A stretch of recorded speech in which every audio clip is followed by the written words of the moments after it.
ಶರಣಾರ್ಥಿಗಳು. ಕವಿಧ್ವನಿ ಸಾಹಿತ್ಯಿಕ ಹಾಗೂ ಸಾಂಸ್ಕೃತಿಕ ಪ್ರತಿಷ್ಠಾನದ ವತಿಯಿಂದ ಅನಿರೀಕ್ಷಿತವಾಗಿ ತಾವು ಇಲ್ಲಿ ಬಂದ ಕಾರಣ ನಾನು ಸಂದರ್ಶನ ತೋರಲು ತುಂಬಾ ಉತ್ಸುಕನಾಗಿದ್ದೇನೆ. ಈ ಒಂದು ಸಂದರ್ಭದಲ್ಲಿ ತಾವು ಕೈಗೊಂಡಂತ ಒಂದು ವಿಶಿಷ್ಟವಾದಂತ ಈ ಪಾದಯಾತ್ರೆ ಕಾರ್ಯಕ್ರಮ, ಇದೆಲ್ಲದರ ವಿವರ ಸುಮಾರು ಜನರಿಗೆ ಏನು ಯಾವ ತರ ಹೇಗೆ ಅನ್ನೋ ಒಂದು ಕನ್ಫ್ಯೂಷನ್ ಅಲ್ಲಿದ್ದಾರೆ. ಆ ಕನ್ಫ್ಯೂಷನ್ಗೆಲ್ಲ ಇದೊಂದು ಪುಟ್ಟದಾದ ಒಂದು ಮಾರ್ಗಸೂಚಿ, ಒಂದು ವಿವರಣೆ ನೀಡಲು ಅವರಿಗೊಂದು ಏನ್ ಮಾಡ್ತಾ ಇದ್ದಾರೆ ದೇವಿ ದೇಶಗಳಂತ ಏನೇನಿದೆ ಅಂತ ತಿಳಿಸ್ಕೊಳ್ಳೋದಕ್ಕಾಗಿ ಇದೊಂದು ಪುಟ್ಟವಾದಂತ ಒಂದಿಷ್ಟು ಸಂದರ್ಶನ ನಿಮ್ಮೊಂದಿಗೆ ಮಾಡುವ ಕೋರಿಕೆ ಸುಮಾರು ಜನರು ಇಟ್ಟಿದ್ದರು, ಹೀಗಾಗಿ ಮಾಡ್ತಾ ಇದ್ದೀವಿ. ಕವಿಧ್ವನಿ ಸಾಹಿತ್ಯಿಕ ಹಾಗೂ ಸಾಂಸ್ಕೃತಿಕ ಪ್ರತಿಷ್ಠಾನ ವತಿಯಿಂದ ಇದರ ಅಧ್ಯಕ್ಷರಾಗಿರ್ತಕ್ಕಂಥ ಶರಣೆ ಕವಿತಾ ಮಳಿಗೆಯವರು ತಾವು ಮಾಡ್ತಕ್ಕಂಥ ಒಂದು ಕಾರ್ಯದ ಕುರಿತಾಗಿ ಸಂದರ್ಶನ ಮಾಡಬೇಕು ಅಂತ ಕೇಳಿಕೊಂಡಾಗ ನಾವು ಒಪ್ಪಿದ್ದೀವಿ. ಕವಿಧ್ವನಿ ಸಾಹಿತ್ಯಿಕ ಮತ್ತು ಸಾಂಸ್ಕೃತಿಕ ಪ್ರತಿಷ್ಠಾನದ ಅಧ್ಯಕ್ಷರಿಗೂ ಮತ್ತು ಪದಾಧಿಕಾರಿಗಳಿಗೂ ವೀಕ್ಷಕರಿಗೂ ನಿಮ್ಮೆಲ್ಲರಿಗೂ ಶರಣಾರ್ಥಿ. ನಾವು ಅರಿವು ಆಚಾರ ಸಂಕಲ್ಪ ಪಾದಯಾತ್ರೆ ಅಂತ ಹೇಳಿ ಕಾರ್ಯಕ್ರಮದ ಒಂದು ಅಭಿಯಾನವನ್ನ ಶುರು ಮಾಡಿದ್ವಿ. ಕಲ್ಯಾಣ ಎಂಬುದು ಇನ್ನಾರಿಗೆ ಹೋಗಬಾರದು, ಅಸಾಧ್ಯವಯ್ಯ, ಆಸೆ ಆಮಿಷ ಅಳಿದವರಿಗಿಲ್ಲದ ಕಲ್ಯಾಣ ಹೋಗಬಾರದು ಅಂತ ಹೇಳಿ ಧಾರ್ಮಿಕ, ಆಧ್ಯಾತ್ಮಿಕ, ಸಾಹಿತ್ಯಿಕ, ಸಾಂಸ್ಕೃತಿಕವಾಗಿರ್ತಕ್ಕಂಥ ಒಂದು ಕಲ್ಯಾಣವನ್ನ ಬಸವಾದಿ ಪ್ರಮುಖರು ನಿರ್ಮಾಣ ಮಾಡಿದ್ರು. ಭೌತಿಕವಾಗಿರ್ತಕ್ಕಂಥ ಕಲ್ಯಾಣ ಬಗ್ಗೆ ನಾವು ಹೇಳಬೇಕಂದ್ರೆ ಕಲ್ಯಾಣದ ಮಹತ್ವ ಅಕ್ಕ ಮಹಾದೇವಿ ಹೇಳುವಂತೆ ಅದು ಅವಿಮುಕ್ತ ಕ್ಷೇತ್ರ. ಆ ಕಲ್ಯಾಣದಲ್ಲಿ 770 ಅಮರಗಣಗಳು, ಲಕ್ಷದ ಮೇಲೆ 96,000 ಜಂಗಮರು, ಅನುಭವ ಮಂಟಪ ಅಂತಕ್ಕಂಥ ಒಂದೇ ಸೂರಿನಡಿಯಲ್ಲಿ ಬಸವಣ್ಣನವರನ್ನ ಕೇಂದ್ರವಾಗಿಟ್ಕೊಂಡು ಎಲ್ಲ ರೀತಿಯ ಸಮಾಜದ ಧಾರ್ಮಿಕ, ಆಧ್ಯಾತ್ಮಿಕ, ಶೈಕ್ಷಣಿಕವಾಗಿರ್ತಕ್ಕಂಥ ಅಲ್ಲಿನ ಕುಂದುಕೊರತೆಗಳನ್ನ ಕಂಡು ವಚನ ಸಾಹಿತ್ಯದ ಮೂಲಕವಾಗಿ ಇಡೀ ಜಗತ್ತಿಗೆ ಒಂದು ದಿವ್ಯವಾದ ಸಂದೇಶವನ್ನ ನೀಡಿ ಹೋದರು. ಈಗ ಮತ್ತೆ 900 ವರ್ಷಗಳ ನಂತರದಲ್ಲಿ ಸಾಕಷ್ಟು ಬದಲಾವಣೆ ಆಗಿದೆ ಸಮಾಜದಲ್ಲಿಯೂ, ಧರ್ಮದಲ್ಲಿಯೂ ಮತ್ತು ಆಧ್ಯಾತ್ಮಿಕವಾಗಿ ಶೈಕ್ಷಣಿಕ ರಂಗದಲ್ಲಿ. ಸೊ ಈ ಕಾರಣಕ್ಕೋಸ್ಕರವಾಗಿ ಸಮಾಜದಲ್ಲಿ ಒಬ್ಬೊಬ್ಬ ಪ್ರವಾದಿ ಒಂದೊಂದು ಶತಮಾನಕ್ಕೆ ಬಂದು ಹೋಗ್ತಾನೆ ಅನ್ನೋದನ್ನ ನಾವು ನೋಡ್ತೀವಿ. ಆಗ ಆ ಶತಮಾನದಲ್ಲಿ ಬಹಳ ಪ್ರಕಾಶಮಾನವಾಗಿ ಅವರು ವಿಚಾರಧಾರೆಗಳನ್ನ ಹೇಳ್ತಾರೆ, ಸಾಕಷ್ಟು ಅನ್ಯಾಯಗಳು ಅಲ್ಲಿ ಹುಟ್ಟುಕೊಳ್ತಾರೆ. ನಂತರದಲ್ಲಿ ಅವರು ನಶಿಸಿ ಹೋದ್ಮೇಲೆ ಒಂದು ಯುಗನೇ ಹೊರಟು ಹೋದಂತಾಗಿದೆ.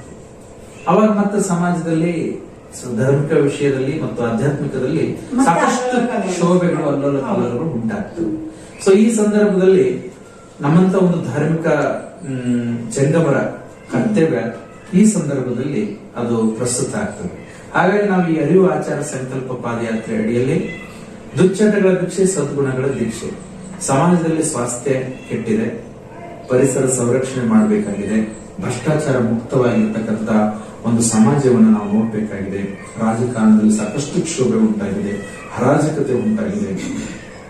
ಆಮೇಲೆ ಶೈಕ್ಷಣಿಕವಾಗಿಯೂ ಸಹಿತ ಸಾಕಷ್ಟು ನೈತಿಕ ಆತ್ಮಬಲ ಇಲ್ಲದ ಮಕ್ಕಳು ಒಂದು ಬೌದ್ಧಿಕ ಎತ್ತರ ಏನು ಮುಟ್ಟಬೇಕಾಗಿದೆ, ಹೃದಯ ವೈಶಾಲ್ಯತ ಶಿಕ್ಷಣ ಪಡ್ಕೋಬೇಕಾಗಿದೆ, ಅದರಲ್ಲಿ ಹಿಂದುಳಿತೇವೆ.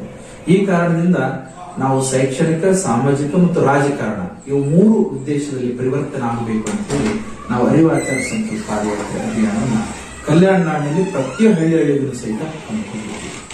ಸೊ ಜನಸಾಮಾನ್ಯರಲ್ಲಿ ಸಾಮಾಜಿಕ, ನೈತಿಕವಾಗಿ ಸಮಾಜ ಮತ್ತು ರಾಜಕಾರಣ, ಧಾರ್ಮಿಕದಲ್ಲಿ ನೈತಿಕತೆಯನ್ನು ತರಬೇಕು ಅಂತಕ್ಕಂಥ ಉದ್ದೇಶದಿಂದ ಮತ್ತೆ ಯುವಕರಿಗೆ ತುಚ್ಛಟಗಳು ಬಿಡಿಸಿ ಅಲ್ಲಿ ಒಂದು ಸದ್ಗುಣದ ಮಾತುಗಳನ್ನ ಅವರಿಗೆ ತುಂಬಿ ಅವರ ತಂದೆ ತಾಯಿಗಳನ್ನು ನೋಡ್ತಕ್ಕಂಥ ಒಂದು ಕರ್ತವ್ಯ ಮತ್ತು ಕೌಟುಂಬಿಕವಾಗಿರ್ತಕ್ಕಂಥ ಸಮಸ್ಯೆಗಳಿಂದ ಹೊರಬಂದು ಅವರು ನಿರುದ್ಯೋಗ ಸಮಸ್ಯೆಯಿಂದ ಹೊರಬಂದು ಅವರು ಸ್ವಾವಲಂಬಿ ಜೀವನವನ್ನ ಹೇಗೆ ಮಾಡಬೇಕು ಅನ್ನೋದ್ರ ಬಗ್ಗೆ ನಾವು ಅಲ್ಲಿ ತಿಳಿ ಹೇಳ್ತೀವಿ. ಹಾಗಾಗಿ ಆಚಾರ ಸಂಕಲ್ಪ ಅಭಿಯಾನ ಈ ಕುರಿತು ಇನ್ನಷ್ಟು ಮಾಹಿತಿ ಯುವ ಜನರು ಉತ್ಸುಕರಾಗಿದ್ದಾರೆ ಅನ್ನೋ ಕಾರಣಕ್ಕೆ ಮತ್ತೊಂದು ಸಲ ಕೇಳ್ತಾ ಇದ್ದೀನಿ.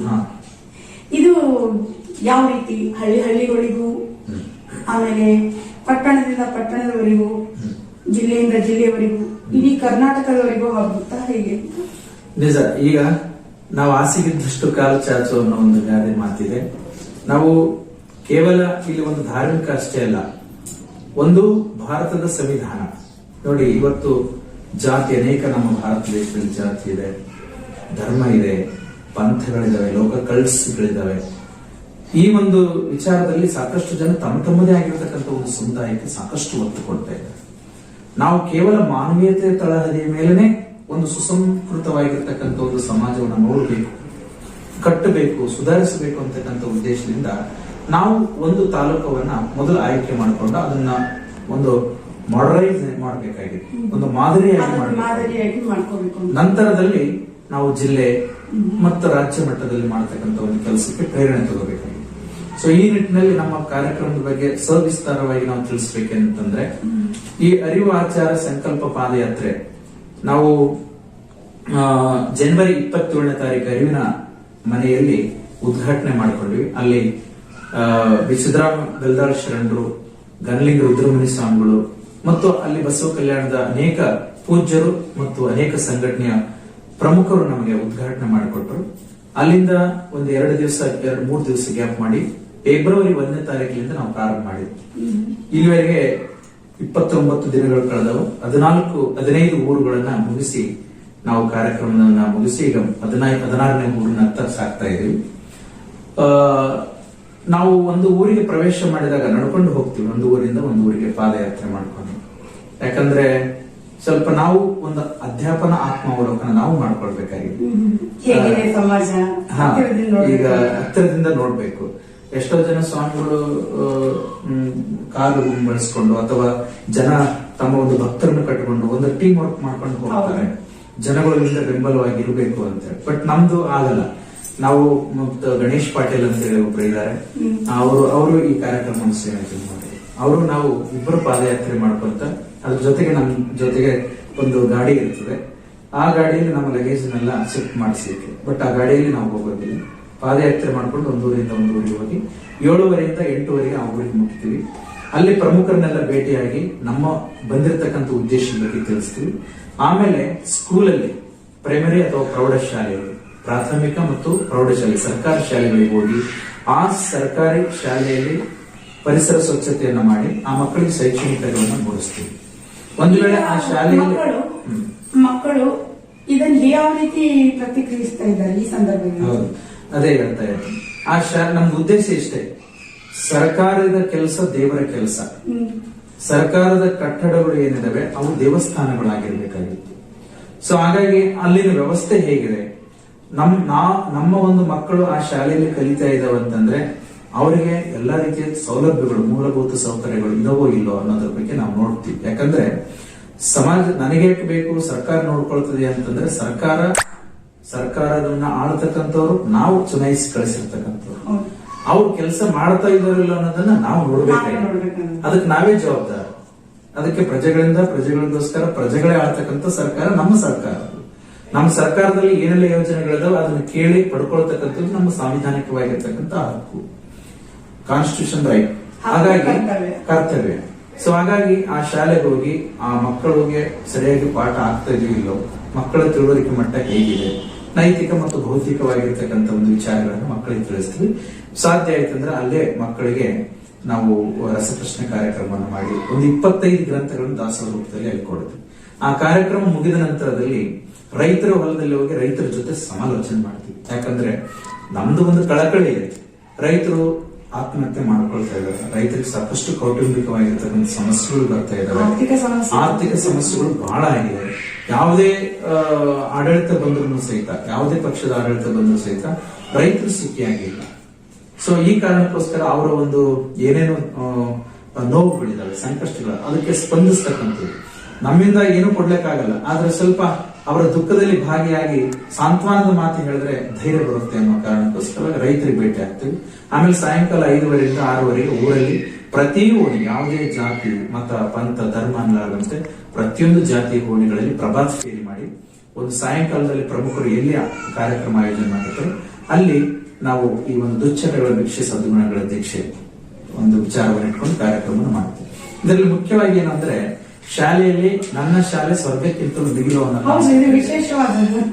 ನಾನು ಅದನ್ನೇ ನೋಡ್ತಾ ಇದ್ದೀನಿ, ಇದು ಯಾಕೆ ಈ ತರ ಹೆಸರಿಟ್ಟಿದ್ದಾರೆ ನನ್ನ ಶಾಲೆ?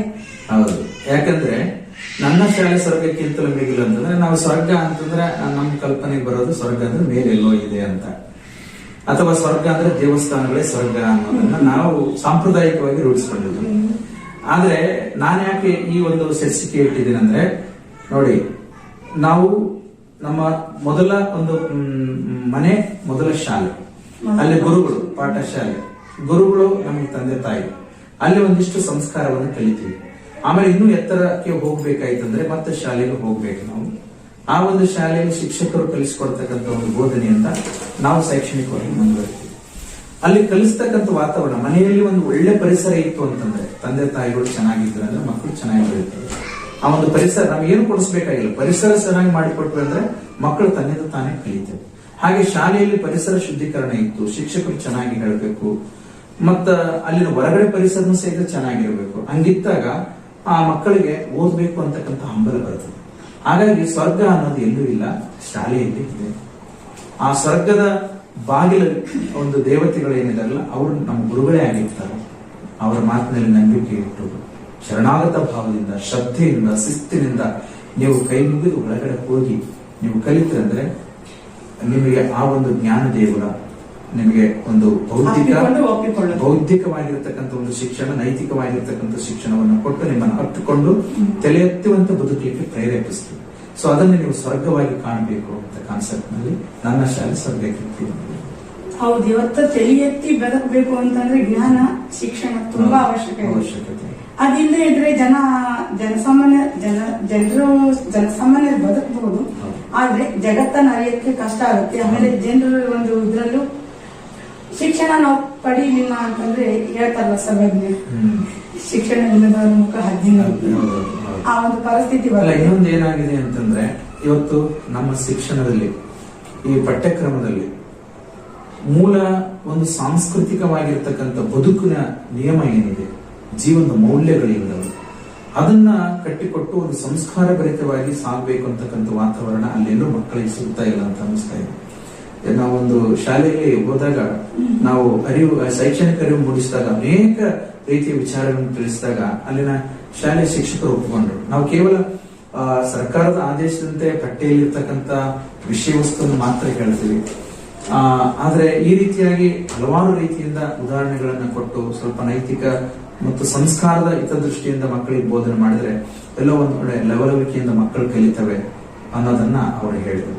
ಸೊ ಆ ಕಾರಣಕ್ಕೋಸ್ಕರವಾಗಿ ಇಲ್ಲಿ ಮಕ್ಕಳು ಬಹಳ ಪ್ರಬುದ್ಧರಾಗಬೇಕು ಅಂತಂದ್ರೆ ಕಲಿಯುತ್ತಾ ಕಲಿಸುತ್ತಾ, ಶಿಕ್ಷಕರು ಕಲಿತಿರ್ತಾರೆ, ಮಕ್ಕಳಿಗೆ ಕಲಿಸ್ತಾರೆ, ಮಕ್ಕಳನ್ನು ಸಹಿತ ನಲಿಕಲಿ ವಿಚಾರದಲ್ಲಿ ಸ್ವಲ್ಪ ಮಹಾತ್ಮರ ವಿಚಾರಗಳನ್ನ, ಅವರ ಜೀವನ ಚರಿತ್ರನ್ನ ಓದಬೇಕು, ಓದೋ ಗೀಳನ್ನ ಹುಟ್ಟಿಸ್ಬೇಕು, ಆ ರೀತಿ ಪರಿಸರ ನಿರ್ಮಾಣ ಮಾಡಬೇಕು. ಸೊ ಆ ಕಾರಣಕ್ಕೋಸ್ಕರವಾಗಿ ಮಕ್ಕಳು ತುಂಬಾ ಖುಷಿ ಪಡ್ತಾರೆ. ನಾವು ಕಾರ್ಯಕ್ರಮ ಮಾಡಿದಾಗ ಅವ್ರ ಪ್ರೀತಿಯಿಂದ ಸ್ವಾಗತ ಮಾಡ್ತಾರೆ, ನಮ್ಮ ವಿಚಾರಗಳನ್ನು ಕೇಳ್ತಾರೆ. ಆಮೇಲೆ ಕೇಳಿದ ಮೇಲೆ ಅವರಿಗೆ ಒಂದು ದುಃಖ ಭರಿತ ಆಗಿರ್ತಕ್ಕಂಥ ವಾತಾವರಣ ನಿರ್ಮಾಣ ಆಗುತ್ತೆ. ನಮ್ಮ ಶಾಲೆಗೆ ಒಂದ್ ತಾಸು 2 ತಾಸು ಸ್ವಾಮೀಜಿಯವರು ಬಂದಿದ್ರು, ನಮ್ಗೆ ಒಳ್ಳೆ ವಿಚಾರಗಳು, ನಮ್ಮ ಜೊತೆಗೆ ನಮ್ಮಂತೆ ಅವರು ಇದ್ದು, ಮಕ್ಕಳಂತೆ ಇದ್ದು ನಮ್ಗೆ ಸ್ನೇಹಿತರಾಗಿ ನಮ್ಗೆ ಮಾತುಗಳನ್ನ ಹೇಳಿದ್ರು ಅಂತ ಹೇಳಿ ಮಕ್ಕಳು ಆತ್ಮೀಯವಾಗಿ ತಿಳ್ಕೊಳ್ತಾರೆ. ನನಗೆ ಅಲ್ಲಿ ಖುಷಿ ಆಗ್ತದೆ, ಸಂತಸ ಆಗ್ತದೆ. ಸಾಮಾಜಿಕ ಕಾರ್ಯವನ್ನ ಮಾಡುವಂತ ಒಂದು ಸಂದರ್ಭ ನನಗೂ ಒದಗಿ ಬಂದಿದೆ ಅಂತಕ್ಕಂಥ ಒಂದು ಭಾಗ್ಯ ನಾನು ಕಂಡು ಬಹಳ ವಿಸ್ಮಿತ ಆಗ್ತದೆ. ನಮಗೊಂದು ಆಶ್ಚರ್ಯ ಏನಂದ್ರೆ ಸ್ವಾಮೀಜಿ, ಈಗ ಸ್ವಾಮಿಗಳು ಸಾಮಾನ್ಯವಾಗಿ ಅವರಾಯ್ತು, ಅವ್ರದೇ ಆದ ಟೀಮ್ ಇರುತ್ತೆ, ಅವ್ರ ಜೊತೆಗೆ ಓಡಾಡ್ಕೊಂಡು ಅವ್ರ ಬೆಂಬಲಿಗರು ಅಂತಾನೆ ಅನ್ಕೋಬಹುದು ಒಂದ್ ರೀತಿ. ಈಗ ವೈಚಾರಿಕವಾಗಿ ವಿಚಾರ ಮಾಡಂತ ಸುಮಾರು ಜನ ಹಂಗೆ ವಿಚಾರ ಮಾಡ್ತಿದ್ದಾರೆ. ಅವ್ರಿಂದ ಅಷ್ಟೇ ಫಾಲೋವರ್ಸ್ ತಗೊಂತಾರೆ, ನಾವು ಅದ್ರ ಬಗ್ಗೆ ನಾವು ಡೈರೆಕ್ಟ್ ಬಸವಣ್ಣವರಿಂದ ಸ್ಟಡಿ ಮಾಡೋಣ ಹಾಗೆ ಅಂತ. ಇದೆಲ್ಲ ನನ್ನ ಪ್ರಕಾರ ಆಗಲು ಸಾಧ್ಯನೇ ಇಲ್ಲ. ಯಾಕಂದ್ರೆ ಕಲಿಸಲು ಗುರುಗಳು ಬೇಕಂದ್ರೆ, ವಚನಗಳು ಏನಂತ ತಿಳಿಸ್ಕೊಳಕ್ಕಾದ್ರೂ ಗುರುಗಳು ಬೇಕು ಅನ್ನೋದು ನಾವು ಅದು ಕಂಡುಕೊಂಡಿದೀವಿ. ಅದು ನಮ್ಗೆ ಗೊತ್ತು ಕೂಡ. ಯಾರ ಆಶ್ರಮ ಸಂಪರ್ಕದಲ್ಲಿ ಬಂದಿರ್ತಾರಲ್ಲ ಅವ್ರಿಗೆ ಅದ್ರ ಅನುಭವ ಇರುತ್ತೆ. ಅವ್ರಿಂದ ನಮ್ಗೆ ವಚನಗಳ ಜ್ಞಾನ, ಬಸವಣ್ಣವರಾಗ್ಲಿ, ಆಮೇಲೆ ವೈಚಾರಿಕತೆ ಆಗಲಿ, ಈ ಶಬ್ದಗಳು ಬರಬೇಕು ಅಂತಂದ್ರೆ ಅದು ಸಂಸ್ಕಾರಗೊಂಡಾಗ ಮಾತ್ರ ಬರುತ್ತೆ. ಈ ಒಂದು ಸಂದರ್ಭದಾಗ ನೀವು ಬುದ್ಧ, ಬಸವ, ಅಂಬೇಡ್ಕರ್ ಇವರ ಒಂದು ವಿಚಾರಗಳನ್ನು ಶಾಲೆಗಳಲ್ಲಿ ಹೇಗೆ ಪ್ರಸ್ತುತಪಡಿಸ್ತೀರಾ ಅಂತ? ಹೌದು, ಯಾಕಂದ್ರೆ ಇವತ್ತು ನೋಡಿ, ಈ ಬುದ್ಧ, ಬಸವ, ಅಂಬೇಡ್ಕರ್, ಗಾಂಧಿ, ವಿವೇಕಾನಂದರು ಇವರು ಯಾವುದೇ ಒಂದು ಸಂಪ್ರದಾಯದ ಕಟ್ಟಳೆಗಳಿಗೆ ಸೀಮಿತರಾಗಿ ಇಲ್ಲ. ಇವರ ವಿಚಾರಧಾರೆಗಳು ಪ್ರತಿಯೊಬ್ಬ ಸಣ್ಣ ಮಗುವಿನಿಂದ ಹಿಡಿದುಕೊಂಡು ದೊಡ್ಡವರವರೆಗೆ ಮತ್ತು ಸಕಲ ಜೀವಿಗಳಿಗೆ ವೇದ್ಯವಾಗ್ತಕ್ಕಂಥ ವಿಚಾರಧಾರೆಗಳು, ಸಮಾನತೆಯ ಸಂದೇಶವನ್ನು ಸಾರಿರ್ತಕ್ಕಂಥವ್ರು.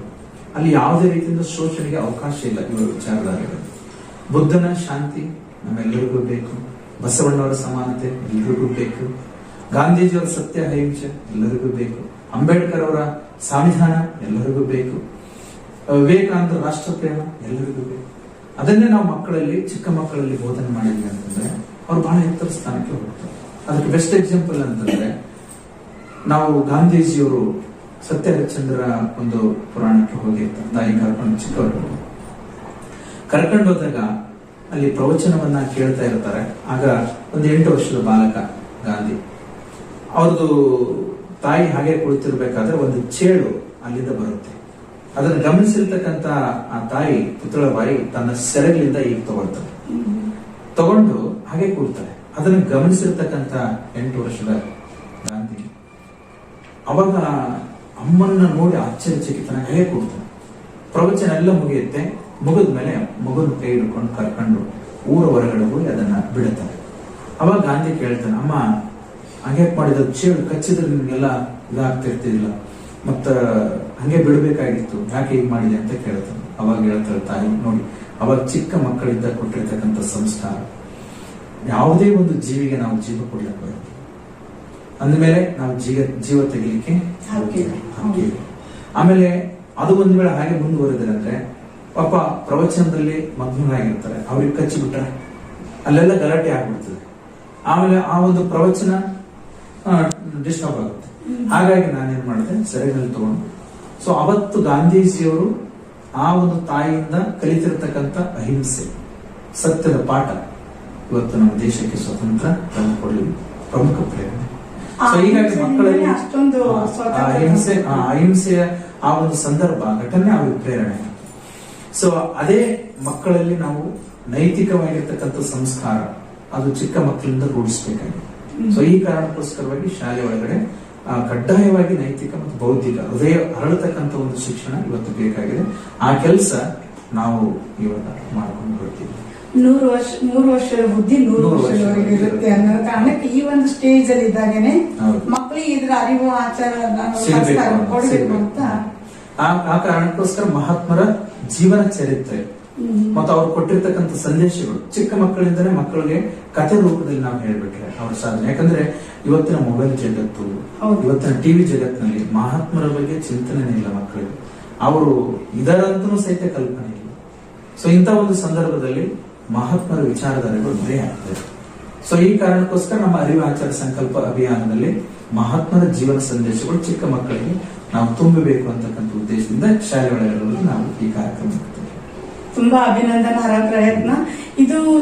ಇದೇ ರೀತಿ ಆದ್ರೆ ಇಡೀ ಕರ್ನಾಟಕದಲ್ಲಿ ತುಂಬಾ ಹಬ್ಬವಷ್ಟೇ ಅಂದ್ರೆ ಈ ಕರ್ನಾಟಕದಲ್ಲಿ ಈ ಅರಿವು ಆಚಾರ ಸಂಸ್ಕಾರ ಇದು ಏನಿದೆಯಲ್ಲ, ಈ ರೀತಿ ಒಬ್ಬ ಸ್ವಾಮೀಜಿಯವರು ಮಾಡಿದ್ರು ಅನ್ನೋದು ಒಂದು ಇತಿಹಾಸ ಆಗುತ್ತೆ ಅಂತ ನಾವು ಮಾಡ್ತೇವೆ. ನಮ್ಮ ಆತ್ಮಾವಲೋಕನ ಮಾಡ್ಕೊಂತ ಅಧ್ಯಾಪನ ಮಾಡ್ಕೊಂತ ನಮಗೆ ಈ ಒಂದು ಭಾರತ ಮಾತೆ ಜನ್ಮವನ್ನ ಕೊಟ್ಟಿದ್ದಾರೆ, ನಮಗೆ ತಂದೆ ತಾಯಿಗಳು ಜನ್ಮವನ್ನ ಕೊಟ್ಟಿದ್ದಾರೆ. ಅದು ಋಣ ತೀರಿಸಬೇಕಂದ್ರೆ ಹೇಗೆ? ತಂದೆ ತಾಯಿಗಳು ಅಂತ ಇಲ್ಲ, ಭಾರತ ಮಾತೆಯ ಋಣ ತೀರಿಸಬೇಕಂದ್ರೆ ಭಾರತ ಮಾತೆಯಲ್ಲಿ ಇರ್ತಕ್ಕಂಥವ್ರು ಎಲ್ಲರೂ ನನ್ನವರು, ನನ್ನ ಸಹೋದರರು, ನನ್ನ ಒಂದು ಪ್ರೀತಿಯ ಮುದ್ದು ಮಕ್ಕಳು.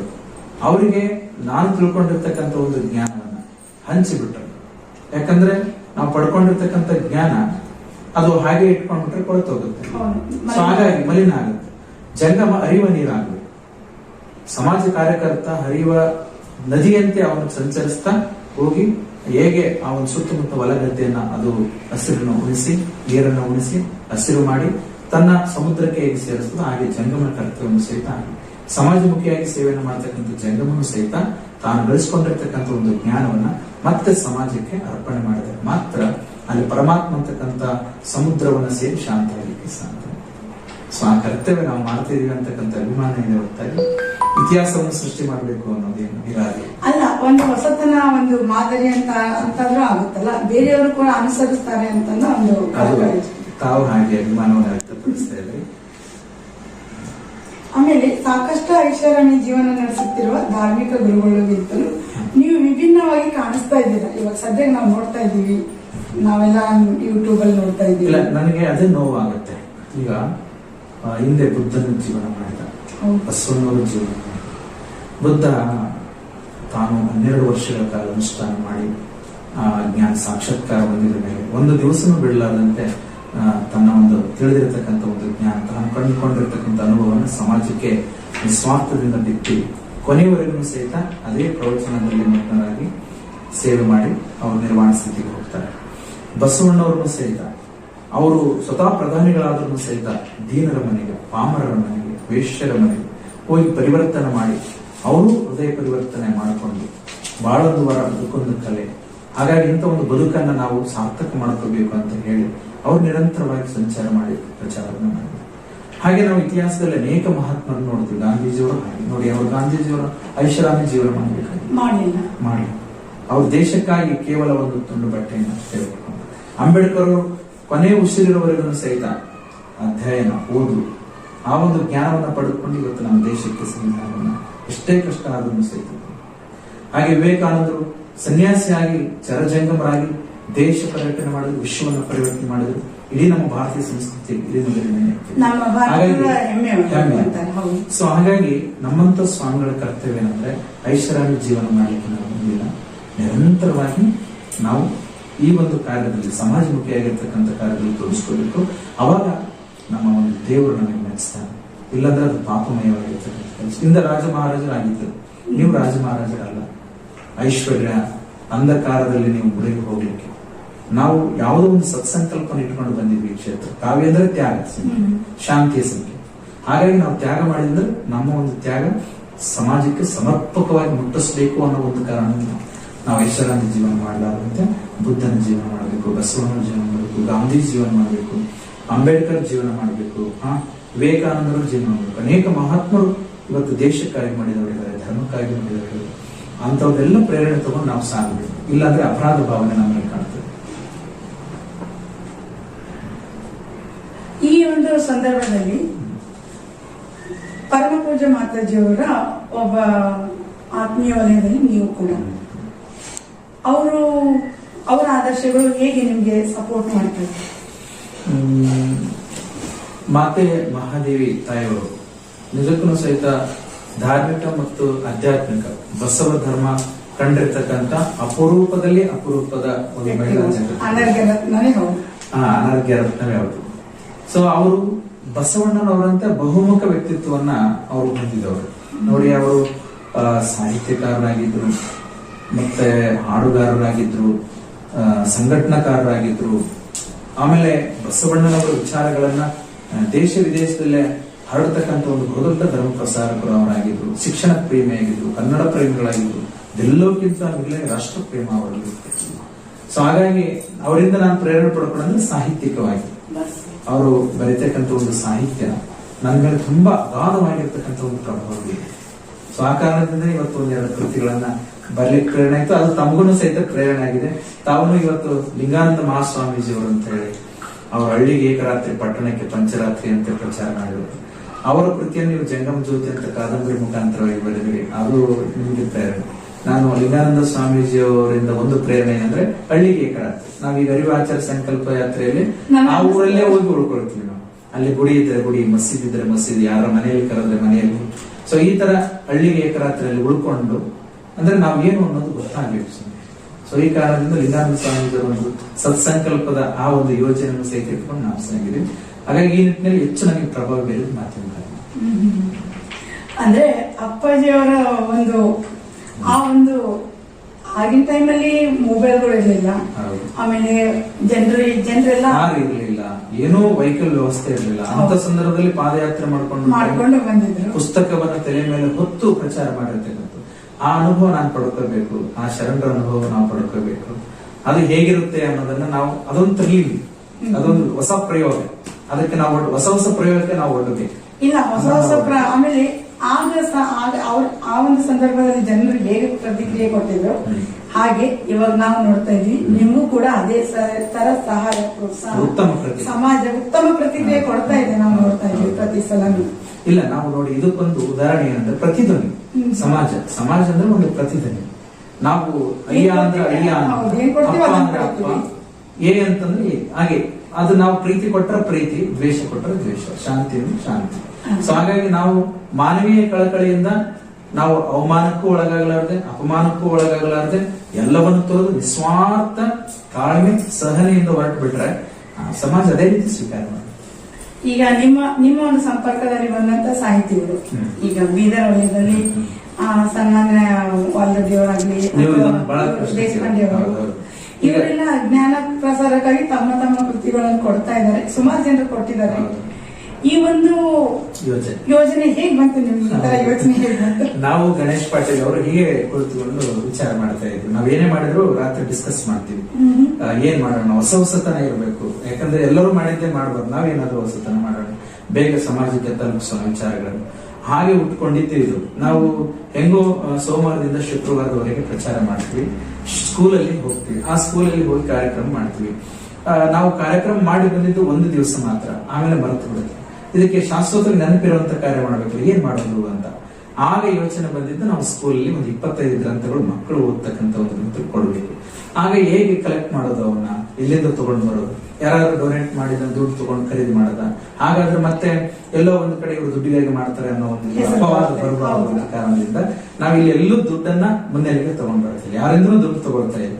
ಸೊ ಆ ಕಾರಣಕ್ಕೋಸ್ಕರವೇ ನಮಗೊಂದು ಗಾಡಿ, ನಮ್ಮ ಸಾಮಾನು ಲಗೇಜ್ ಎಲ್ಲ ಶಿಫ್ಟ್ ಮಾಡ್ಲಿಕ್ಕೆ ಅವರು ಫ್ರೀ ಕೊಟ್ಟಿದ್ದಾರೆ.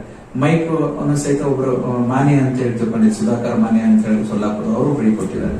ಹಾಗೆ ನಾವು ಸಾಹಿತಿಗಳ ಮನೆಗೆ ಹೋಗಿ ಅವರ ಮಾರ್ಗದರ್ಶನ ತಗೊಳ್ಳಂಗಾಗತ್ತೆ. ಮತ್ತು ಅವ್ರು ಬರೆದಿರ್ತಕ್ಕಂಥ ಸಾಹಿತ್ಯ ಮಕ್ಕಳ ಅಂದ್ರೆ ಶಾಲೆಯಲ್ಲಿ ಇದ್ದು ಬಿಟ್ರೆ ಮಕ್ಕಳು ಓದ್ತವೆ, ಅದು ಉಪಯೋಗನೂ ಆಗುತ್ತೆ ಅಂತ ಹೇಳಿ ಈ ವಿಚಾರ ಇಟ್ಕೊಂಡು ನಾವು 3 ವಾರದಿಂದ ಪ್ರತಿ ಶನಿವಾರ ಅಂದ್ರೆ ಸೋಮವಾರದಿಂದ ಶುಕ್ರವಾರ ಕಾರ್ಯಕ್ರಮ ಮಾಡ್ತೀವಿ. ಶನಿವಾರ ನಾವು ಸಾಹಿತಿಗಳ ಮನೆಗೆ ಆಯ್ಕೆ ಮಾಡ್ತೀವಿ, ಒಂದು 5 ಜನ ಸಾಹಿತಿ, ಅವ್ರ ಹತ್ರ ಹೋಗಿ ಮಾತಾಡಿಸ್ತೀವಿ. ಅವರ ಬದುಕಿನ ಬಗ್ಗೆ ನಾವು ಕೇಳ್ಕೊಳ್ತೀವಿ, ಅವರ ಜೀವನ ನಡೆದು ಬಂದ ದಾರಿ ಬಗ್ಗೆ ವಿವೇಚನೆ ಮಾಡ್ತೀವಿ. ಆಗ ಅವರು ಎಲ್ಲ ಆತ್ಮೀಯವಾಗಿ ಹಂಚ್ಕೊಳ್ತಾರೆ, ನಮಗೊಂದಿಷ್ಟು ಮಾರ್ಗದರ್ಶನ ಕೊಡ್ತಾರೆ. ನಂತರದಲ್ಲಿ ಅವ್ರು ಬರೆದಿರ್ತಕ್ಕಂಥ ಒಂದು ಪುಸ್ತಕ ದಾಸೋಹ ರೂಪದಲ್ಲಿ ಸ್ವೀಕಾರ ಮಾಡಿ. ಇಲ್ಲಿವರೆಗೆ ನಾವು MG ದೇಶಪಾಂಡೆ ಅವರ ಮನೆಗೂ ಹೋಗಿದ್ವಿ. ನಂತರ ಚಂದ್ರಲಿಂಗ್ ವಾಲ್ರೆಡ್ಡಿ ಅವರು ಒಳ್ಳೆ ಒಂದು ಸಾಹಿತ್ಯ, ನಿಜಕ್ಕೂ ಸಹಿತ ಅವರ ಜೀವನ ಹೇಗಿದೆ ನೋಡಿ. ಅವರು ತಮಗಾಗಿ ಬದುಕಲಾರದೆ ನನ್ನ ಒಂದು ಜೀವನವೇ ಸಮಾಜಕ್ಕಾಗಿ ಅಂತೇಳಿ ಸಾಹಿತ್ಯಿಕ ರೂಪದಲ್ಲಿ ಅವರೆಲ್ಲ ಸೇವೆಯನ್ನು ಸಲ್ಲಿಸ್ತಾ ಇದ್ದಾರೆ. ಮತ್ತು ಗಂಗನಪಳ್ಳಿ ಅವರು ಅಂತ ಹೇಳಿ ತಿಳ್ಕೊಂಡು ಅವ್ರ ಹತ್ರ ಹೋಗಿದ್ವಿ. ಆಮೇಲೆ ಚಂದ್ರಪ್ಪ ಹೆಬ್ಬಾಳ್ಕರ್ ಅಂತ ಹೇಳಿ ತಿಳ್ಕೊಂಡು ಅವರು ಬಹಳ ಹಿರಿಯ 82 ವರ್ಷದ ಹಿರಿಯ ಸಾಹಿತ್ಯ, ಬಹಳ ಅಮೂಲ್ಯವಾಗಿರ್ತಕ್ಕಂಥ ಕೃತಿಯನ್ನು ಒಂದು ಶಿಕ್ಷಕರಾಗಿ ಸೇವೆಯನ್ನು ಸಲ್ಲಿಸಿರೋರು, ಒಳ್ಳೊಳ್ಳೆ ಕೃತಿಗಳನ್ನು ಬರೆದಿದ್ದಾರೆ. ಅವ್ರ ಹತ್ರ ನಾವು ಭೇಟಿ ಮಾಡಿದ್ವಿ. ಹೀಗೆ ಪ್ರತಿ ಶನಿವಾರ ಸಾಹಿತಿಗಳ ಮನೆಗಳು, ಈಗ ನಮ್ಮ ಹತ್ರನೂ ಬಂದಿದ್ದೀವಿ, ತಾವು ಸಾಹಿತಿಗಳಿದ್ದೀರಿ. ಸೊ ಈ ಕಾರಣಕ್ಕೋಸ್ಕರವಾಗಿ ಸಾಹಿತಿಗಳ ಜೊತೆ ಅವ್ರ ಜೊತೆ ಮಾತಾಡೋದು, ಒಡನಾಡೋದು ತುಂಬಾ ಇಷ್ಟ ಆಗ್ತದೆ. ಅಂದ್ರೆ ನಿಮ್ಮ ಒಂದು ಹೊಸತನವನ್ನು ಜನ ಸ್ಫೂರ್ತಿದಾಯಕವಾಗಿ ಹೊಸತನದಿಂದ ಸ್ವೀಕಾರ ಮಾಡ್ತಾ ಇದ್ದಾರೆ. ಈ ಒಂದು ಇದು ಹೆಮ್ಮೆ ಪಡ್ಲೇಬೇಕು. ಇದೊಂಥರ ಹೊಸ ಗಾಳಿ ಇದ್ದಂಗೆ. ಗಾಳಿ ಗೊತ್ತಾಗುತ್ತೆ, ಗಾಳಿ ನಿಮ್ಮಾದಿ ನಾವೆಲ್ಲವಯ್ಯ ಅಂತ ಹೇಳಿ ಹೇಗೆ ಶರಣ ಹೇಳ್ತಾರಲ್ಲ, ಇದೊಂದು ಹೊಸತನ ಮನ್ಮಂತರ, ಇದು ಈ ಒಂದು ಅಭಿಯಾನ. ಹೊಸ ಪರ್ವ. ಇವತ್ತು ಶ್ರೀಗಳು ಅದೇ ಹೇಳಿದ್ರು, ನೀವು ಕಲ್ಯಾಣ ನಾಡಿನಲ್ಲಿ ಒಂದು ಹೊಸ ಪರ್ವ ಪ್ರಾರಂಭ ಮಾಡಿದ್ರೆ ಇದು ಇನ್ನೂ ವೃದ್ಧಿಯಾಗಿ ಸಾಗಲಿ ಅಂತ ಹೇಳಿದ್ರು. ಸೊ ಇದು ಒಂಥರ ಪರ್ವ, ಹಬ್ಬದ ವಾತಾವರಣ. ಇಂಥ ಒಂದು ಅರಿವಾಚಾರದಲ್ಲಿ ಎಲ್ಲರೂ ಜೊತೆಗೂಡ್ರಿ, ಎಲ್ಲರೂ ಭಾಗಿಯಾಗ್ರಿ. ನೀವೆಲ್ಲರೂ ಒಂದು ಮಾನವೀಯ ತಳಹದಿಯಲ್ಲಿ ಒಂದಾಗೋಣ. ನಾವೆಲ್ಲ ಭಾರತಾಂಬೆಯ ಮಕ್ಕಳು. ಅದಕ್ಕೆ ನಾನು ಅಲ್ಲಿ ಒಂದೇ ಒಂದೇ ಒಂದೇ, ನಾವೆಲ್ಲರೂ ಒಂದೇ, ಈ ದೇಶದೊಳಗೆ ಎಲ್ಲಿದ್ದರೂ ನಾವೆಲ್ಲ ಒಂದೇ ಅಂತಕ್ಕಂಥ ಒಂದು ಹಾಡನ್ನ ಹೇಳಿ ನಾನು ಪ್ರಾರ್ಥನೆ ಪ್ರಾರಂಭ ಮಾಡಿದೆ. ಆಮೇಲೆ ನಿಮ್ಮ ಈ ಕೃತಿಗಳ ಬಗ್ಗೆ ಒಂದಿಷ್ಟು ಮಾಹಿತಿ, ನೀವು ಬರೆದಿರೋ ಕೃತಿಗಳು, ತವನಿಧಿ ಬಗ್ಗೆ. ಇಲ್ಲಿವರೆಗೆ ನಾನು 2 ಗ್ರಂಥಗಳನ್ನ ಬರೆದಿನಿ, ಇನ್ನೂ 3 ಗ್ರಂಥಗಳು ಅಚ್ಚಿನಲ್ಲಿದ್ದಾವೆ. ಮೊದಲನೇ ನನ್ನ ಕೃತಿ ಚಿಂತನ ತವನಿಧಿ ಅಂತ. ಈ ಒಂದು ಚಿಂತನ ತವನಿಧಿ ಪುಸ್ತಕದಲ್ಲಿ ವಿಶೇಷವಾಗಿ ಬಸವಣ್ಣವರ ವ್ಯಕ್ತಿತ್ವ ಕುರಿತಾಗಿ, ದೇವರ ಸ್ವರೂಪದ ಕುರಿತಾಗಿ ಮತ್ತು ವೈಚಾರಿಕ ಲೇಖನಗಳನ್ನ ಒಳಗೊಂಡಂತ ಈ ಒಂದು ಕೃತಿಯನ್ನ ನಾನು ನನ್ನ ಒಂದು ಅನುಭವದ ಹಿನ್ನೆಲೆಯಲ್ಲಿ ನಾನು ಮೊದಲು ತಂದಿರೋದು, MA ಮುಗಿದ ಮೇಲೆ.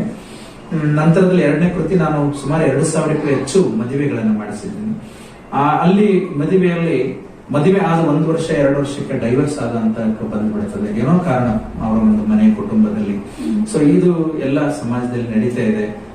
ಇಂಥ ಒಂದು ಪರಿಸ್ಥಿತಿಯಲ್ಲಿ ದಂಪತಿಗಳಾದವರು ಹೇಗಿರಬೇಕು ಅನ್ನೋದು ಒಂದು ಕುರಿತಾಗಿರ್ತಕ್ಕಂಥ ಶರಣರ ವಚನಗಳನ್ನ ಕುರಿತಾಗಿರ್ತಕ್ಕಂಥ ಒಂದು ಪುಸ್ತಕವನ್ನು ತಂದಿದ್ದೀವಿ ನಾವು, ದಾಂಪತ್ಯ ಧರ್ಮ ಅಂತ ಹೇಳಿ. ಸೊ ಆ ಒಂದು ಸಂಪಾದನೆ ಕೃತಿ ಎರಡನೇ ಕೃತಿ. ಈಗ ನೆಕ್ಸ್ಟ್ ಮೂಕ ಯೋಗಿ ಅಂತ ಹೇಳಿ ಕಾದಂಬರಿ ಬರ್ತಾ ಇದೆ. ಆನಂತರ ಯಾವ ಶೋಧಿಸಿ ಪುಸ್ತಕ? ನೋಡು. ಅದು ಒಬ್ಬ ಜಂಗಮ ಹುಟ್ಟಿನಿಂದ ಹಿಡಿದು ಕೊನೆಯವರೆಗೂ ಹೇಗೆ ಅವನು ತನ್ನೆಲ್ಲ ಸಂಕಷ್ಟಗಳನ್ನ ಎದುರಿಸಿಕೊಂಡು ಯಾವ ರೀತಿ ಪ್ರೇರಣೆ ಹೊಂದಿ ಅವನ ಒಂದು ಬದುಕಿನಲ್ಲಿ ಆಗು ಹೋಗುಗಳು ಹೇಗಿದಾವೆ, ಒಬ್ಬ ಜಂಗಮನ ಕರ್ತವ್ಯಗಳು ಏನಾಗಿರ್ಬೇಕಾಗಿತ್ತು, ಸೊ ಮತ್ತ ಆ ಒಂದು ಜಂಗಮನ ಸಮಾಜ ಹೇಗೆ ನೋಡ್ತಾ ಇದೆ ಅಂತ ಅದ್ರ ಬಗ್ಗೆ ಅವೆಲ್ಲ ಒಂದು ಜಂಗಮನ ಕುರಿತಾಗಿ ಸುತ್ತುವರೆದಿರ್ತಕ್ಕಂಥ ಒಂದು ಕಾದಂಬರಿ. ಅದು ಇನ್ನು ಅಚ್ಚನಾಗಿದೆ. ನೆಕ್ಸ್ಟ್ ಶೋಧಿಸಿ ನೋಡು ಅಂತ ಹೇಳಿ ತಿಳ್ಕೊಂಡು ಆ ಶೋಧಿಸಿ ನೋಡು ಅನುಭವಗಳನ್ನು ಒಳಗೊಂಡಿರ್ತಕ್ಕಂಥ ಒಂದು ಕೃತಿ ಬರ್ತಾ ಇದೆ. ಇನ್ನೊಂದು ಕುಟುಂಬದ ಸಮಸ್ಯೆಗಳು ಮತ್ತು ಪರಿಹಾರ ಅಂತ ಅದು ಬಹಳ ಅತ್ಯುತ್ತಮವಾಗಿರ್ತಕ್ಕಂಥ ಕೃತಿ. ಅದನ್ನು ಸಹಿತ ಇದು ಪ್ರಾರಂಭ. ಇದು ವಿಶೇಷ ಅನಿಸ್ತು ನನಗೆ. ಸ್ವಾಮಿಗಳಾಗಿ ಕುಟುಂಬದ ವಿಷಯದ ಬಗ್ಗೆ ಹೇಗೆ? ಹೌದು, ನಾನು ಈ 16-18 ವರ್ಷ ಈ ಒಂದು ಧಾರ್ಮಿಕ ಮತ್ತು ಸಾಮಾಜಿಕ ಸೇವೆಯಲ್ಲಿ ನಾನು ತೋರಿಸ್ಕೊಂಡು ಇಲ್ಲಿ ಸಾಕಷ್ಟು ಜನ ಅವರವರ ಕೌಟುಂಬಿಕ ಕಲಹದಲ್ಲಿ ನಮ್ಮ ಹತ್ರ ಒಂದು ಸಮಸ್ಯೆಗಳು ಬರ್ತವೆ, ಅವ್ರು ಹೇಳ್ಕೊಳ್ತಾರೆ. ಸೊ ಆಗ ನಮಗೆ ಸಾಧ್ಯ ಆದಷ್ಟು ಪರಿಹಾರವನ್ನ ನೀಡಿರ್ತೀವಿ. ಸೊ ಅವನ್ನೇ ಆ ಘಟನೆಗಳನ್ನೇ ಒಂದು ಪುಸ್ತಕ ರೂಪದಲ್ಲಿ ಕಲೆಕ್ಟ್ ಮಾಡ್ಕೊಂಡು ಒಂದು 300 ಘಟನೆಗಳು ಮತ್ತೊಬ್ಬರಿಗೂ ಕೂಡ ಇಂಥ ಪ್ರೇರಣೆ ಹೇಗೆ ಮಾಡ್ಬೇಕು, ಏನ್ ಡಿಸಿಷನ್ ಈ ತಗೊಳ್ಬೇಕು, ಸಿಚುವೇಶನ್ ಯಾವ ರೀತಿ ನಾವು ತಾಳ್ಮೆ ತಗೊಂಡು ಜೀವನ ಮಾಡ್ಬೇಕು ಮಾರ್ಗದರ್ಶನ ಆಗುತ್ತೆ ಆ ಕುರಿತು. ಇದು ಒಂಥರ ಒಳ್ಳೆ ಆ ಕೃತಿಗೆ ಸಂಪೂರ್ಣ ಕೊನೆಗೆ ಏನು ಪರಿಹಾರ ಸಿಕ್ಕಿರ್ತದೆ ಅಂದ್ರೆ ಅಲ್ಲಿ ಎರೇಸ್ ಮಾಡ್ಬೇಕು. ಅದು ಬಹಳ ವಿಶೇಷ ಇದೆ, ಅದು ಹೇಳ್ಕೋಬೇಕು ಬೇಡ ಅಂತ. ಆ ಎರೇಸ್ ಮಾಡಿದ್ಮೇಲೆ ಕೊನೆಗೆ ಅಲ್ಲಿ ಒಂದು ಬಹಳ ಸೂಕ್ತವಾಗಿರ್ತಕ್ಕಂಥ ಒಂದು ಉತ್ತರ ಸಿಗ್ತದೆ. ಸೊ ಅದನ್ನ ಆ ಪುಸ್ತಕ ಬಂದ್ಮೇಲೆ ಇದೊಂಥರ ಹೊಸ ತರ ಬಿಟ್ರೆ ಅದರಲ್ಲಿ ಅದು ಸಮಗ್ರ ಆ ಒಂದು ಕೃತಿಯ ಕೊನೆಯ ಒಂದೇ ಸಾಲಿನಲ್ಲಿ ಉತ್ತರ ಸಿಕ್ಬಿಡುತ್ತದೆ. ಸೊ ಆ ರೀತಿಯಾಗಿ ಆಮೇಲೆ ಇಷ್ಟೆಲ್ಲ ಆದ್ಮೇಲೆ ಈಗ ಒಂದಿಷ್ಟು ಹಿಂದೆ ಹೋಗೋಣ. ಜಂಗಮಣಿ ಕ್ಷೇತ್ರಗಳು ಪ್ರೇರಕರು ಯಾರು, ಬಾಲ್ಯ ಜೀವನ ಏನು, ಆಮೇಲೆ ನೀವು ಎದುರಿಸಿದಂತ ಸಮಸ್ಯೆಗಳೇನು, ಒಂದು 10 ನಿಮಿಷದಲ್ಲಿ. ನಾನು ಜಂಗಮ ದೀಕ್ಷೆ ತೆಗೆದುಕೊಳ್ಳಲಿಕ್ಕೆ ಕಾರಣ ಹಲವಾರು ಕಾರಣಗಳಿದಾವೆ. ಬಟ್ ನನಗೆ ಧಾರ್ಮಿಕವಾಗಿ ಪ್ರೇರಣೆ ಕೊಟ್ಟವರು ನಮ್ಮ ತಂದೆ. ಸೊ ಅವರು ಲಿಂಗಾನಂದ ಸ್ವಾಮೀಜಿ ಅವರ ಒಂದು ಪ್ರವಚನವನ್ನ ಕೇಳಿ ಅವರು ಪರಿವರ್ತನೆ ಆದ್ರು. ಅವರು ಕುಡಿತದ ಚಟಕ್ಕೆ ಬಲಿಯಾಗಿರೋರು. ಮನೆ ಬಿಟ್ಟೆ 8 ವರ್ಷ ಹೊರಗಡೆ ಹೋಗ್ಬಿಟ್ಟೆ ಅವರು. ಆಗ ನಮ್ಮ ತಾಯಿ ನಮ್ಮನ್ನು ಸಾಕಿ ಸಲುವಿ ಬಡತನ ಪರಿಸ್ಥಿತಿಯಲ್ಲಿ ಬೆಳೆಸಿದವರು. ಆದ್ರೂ ಹೋದ್ರೂ ಪರವಾಗಿಲ್ಲ, ಅವರು ಪರಿವರ್ತನೆ ಆದ್ರು. ಆ ಪರಿವರ್ತನೆ ಆಗಿ ಅವರಿಗೆ ನಾವು 3 ಜನ ಗಂಡು ಮಕ್ಕಳು, 3 ಜನ ಹೆಣ್ಮಕ್ಳು. ನಮ್ಮ ತಂದೆಯವರು ಪರಿವರ್ತನೆ ಆದ್ಮೇಲೆ ಅವರು ಒಂದು ಮಾತು ಹೇಳ್ತಾ ಇದ್ರು, ನನ್ನ ಹಿರಿಯ ಮಗ ಕೃಷಿ ಕಾಯಕದಲ್ಲಿ ತೊಡಸ್ಕೊಳ್ಬೇಕು, ಆಮೇಲೆ ನನ್ನ ನಡುವಿನ ಮಗ ಅವನು ಶೈಕ್ಷಣಿಕ ಕ್ಷೇತ್ರದಲ್ಲಿ ತೊಡಸ್ಕೊಳ್ಬೇಕು, 3ನೇ ಮಗ ಧಾರ್ಮಿಕವಾಗಿ ಸೇವೆ ಸಲ್ಲಿಸಬೇಕು. 3 ಜನ ಸಹೋದರರು 3 ಜನ ನಮ್ಮ ತಂದೆಯವರು ಹೇಳದಂತೆ. ಹಾಗೆ ನಾನು ಕಾಲೇಜ್ ಮುಗಿಸಿದ ಮೇಲೆ ಧಾರವಾಡಕ್ಕೆ ಬಂದಾಗ ನನ್ನ ಒಂದು ಆಧ್ಯಾತ್ಮಿಕ ಜೀವನವನ್ನು ನೋಡಿ ಮಾತಾಜಿಯವರು ನಮಗೆ ದೀಕ್ಷೆಯನ್ನು ಕರುಣಿಸಿದರು. ನೀವು ಜಂಗಮ ದೀಕ್ಷೆ ಅಂತ. ಸೊ ಅದನ್ನ ನನ್ನ ಮೂಕಯೋಗಿ ಕಾದಂಬರಿ ಎಲ್ಲವನ್ನು ಬರ್ಕೊಂಡಿದ್ದೀನಿ. ಅದನ್ನ ಹೇಳಿದ್ರೆ ತುಂಬಾ ಸಮಯ ಆಗುತ್ತೆ. ಅಲ್ಲಿಂದ ಜಂಗಮ ದೀಕ್ಷೆ 19 ವರ್ಷದಲ್ಲಿ ನಾನು ಜಂಗಮ ದೀಕ್ಷೆಯನ್ನು ತೆಗೆದುಕೊಂಡಾದ್ಮೇಲೆ ಇಲ್ಲಿವರೆಗೆ 17 ವರ್ಷಗಳು. ಈಗ ಬಹಳ ಅನೇಕ ಏಳು ಬೀಳುಗಳನ್ನ, ಕಷ್ಟ ಸುಖ ನೋವುಗಳಲ್ಲಿ ಇವೆಲ್ಲವನ್ನ ಕಂಡುಕೊಂಡು ಈ ಒಂದು ಬಸವಣ್ಣನವರ ಒಂದು ವಿಚಾರಧಾರೆಗಳು ಸಂಪೂರ್ಣವಾಗಿ ಮಾರು, ಅವರ ಸಮಾನತೆ ವಿಚಾರ, ಅವರ ಧಾರ್ಮಿಕ ಆಧ್ಯಾತ್ಮಿಕವಾಗಿರ್ತಕ್ಕಂಥ ತುಟ್ಟ ತುದಿಯ ವಿಚಾರಗಳು ಇವೆಲ್ಲವನ್ನು